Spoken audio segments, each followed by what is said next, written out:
akan bahas tentang gametogenesis pada tumbuhan Angiospermae. Pada tumbuhan Angiospermae, gametogenesis ada dua macam. Yang pertama pembentukan serbuk sari atau polen yang disebut dengan mikrosporogenesis, dan yang kedua pembentukan sel telur atau megasporogenesis. Pertama kita bahas mikrosporogenesis dulu. Mikro itu kecil, berarti kita akan membahas tentang pembentukan sel kelamin jantan pada tumbuhan berupa serbuk sari. Di sini diawali dari mikrosporangium. Mikrosporangium dia akan membelah secara meiosis menghasilkan mikrosporosit atau sel induk mikrospora. Setiap mikrosporosit dia akan membelah melalui meiosis menghasilkan 4 buah mikrospora yang haploid. Masing-masing mikrospora dia akan berkembang menjadi serbuk polen. Nah, di dalam serbuk polen ini akan terjadi pembelahan mitosis membentuk 2 buah inti, yaitu inti generatif dan inti vegetatif. Inti generatif ini nanti akan membentuk 2 buah sperma, sedangkan inti vegetatif atau disebut juga dengan nukleosel tabung dia berfungsi sebagai penunjuk jalan ketika terjadi fertilisasi nanti. Nah, ketika serbuk polen jatuh di kepala putik, maka akan terjadi pembelahan sel generatif. Sel generatif akan membelah jadi 2, sel generatif 1 dan sel generatif 2.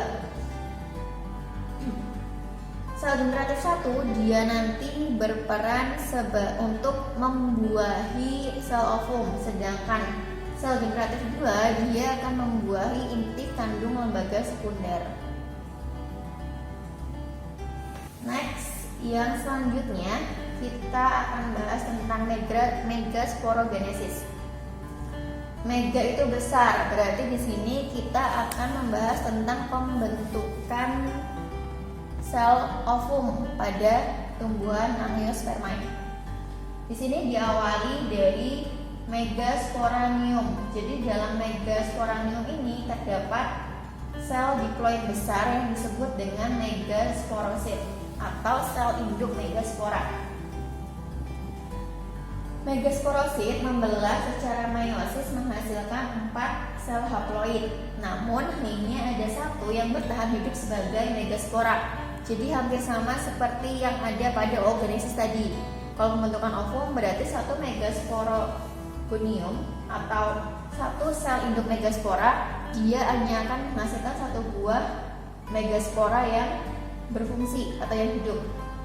Nah, megaspora itu kemudian akan membelah secara mitosis sebanyak 3 kali, sehingga membentuk kantong embrio dengan 8 buah inti.